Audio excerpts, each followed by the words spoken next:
Hello বন্ধুরা, আজকে আমি তোমাদের সঙ্গে একটা রেসিপি শেয়ার করব। সেটা হচ্ছে বিরিয়ানি। আজকে বিরিয়ানি বানানো হবে। তো তাই জন্য দেখতেই পাচ্ছ হাঁড়িতে জল গরম হয়ে গেছে, চালটাও দিয়ে দিয়েছি, গরম মশলা, তেল দিয়ে দিয়েছি। আর ঠিক তার পাশের গ্যাসটায় বসিয়ে দিয়েছি হচ্ছে পেঁয়াজটাকে ভালো করে লাল লাল করে ভাজতে হবে।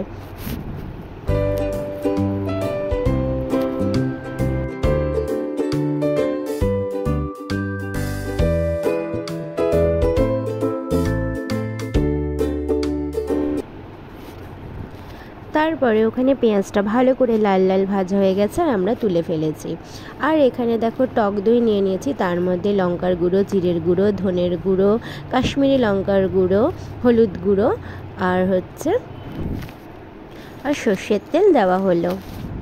তারপরে ব্যাটারটাকে মধ্যে এবার আমরা দিয়ে দিচ্ছি একটুখানি একটা গোটা লেবুর রস। তারপরে ব্যাটারটাকে ভালো করে ফাটিয়ে নিতে হবে। তারপরে আমি এখানে দিয়ে দিয়েছি একটু ধনেপাতা কুচি আর দিয়ে দিয়েছি পুদিনা পাতা।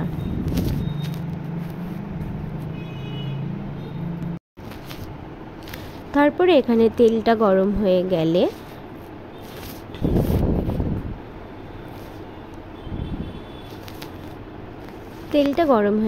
তারপরে আমরা দিয়ে দিচ্ছি ওই ব্যাটারটা। তারপরে ভালো করে নাড়াচাড়া করে নিতে হবে। তারপর দেখো কি সুন্দর একটা কালার চলে এসছে। তারপরে ওখানে অ্যাড করে দিয়েছি এই মাংসের লেগ পিসগুলো। তারপর দিয়ে দেবো হচ্ছে আগে থেকে রাখা পেঁয়াজ ভাজাগুলো ওপর থেকে।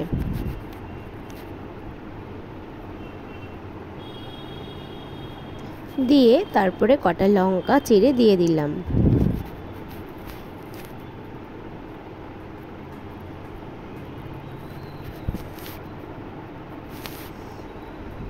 তারপরে আগে থেকে আলুগুলো যেগুলো রাখা ছিল সেগুলো দিয়ে দিলাম, তাতে অ্যাড করে নিলাম। তারপরে ভালো করে নাড়াচাড়া করে নিতে হবে।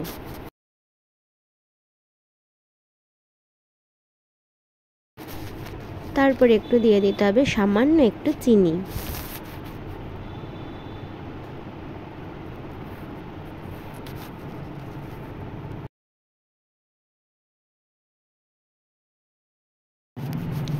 তারপরে দেখো রাইসটা দিয়ে দিতে হবে তার ওপরে। কি সুন্দর রাইসটা ঝরঝরা হয়েছে।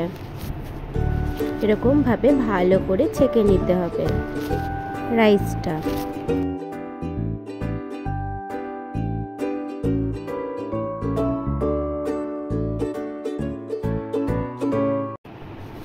তারপরে ওপর থেকে আমরা ছড়িয়ে দেব কিছুটা ঘি আর বিরিয়ানির কালার। তোমরা দুধ দিয়েও কালারটাকে দিতে পারো, গুলে প্লাস জল দিয়েও দিতে পারো। আর আমরা এখানে দিয়েছিলাম দুধ দিয়ে গুলে। তারপর একটুখানি ধনেপাতা দিয়ে ঢেকে দিয়েছি।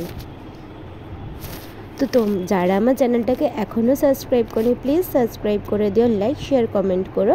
তো চলো বন্ধুরা, টাটা। এবার আমাদের খাওয়ার পালা।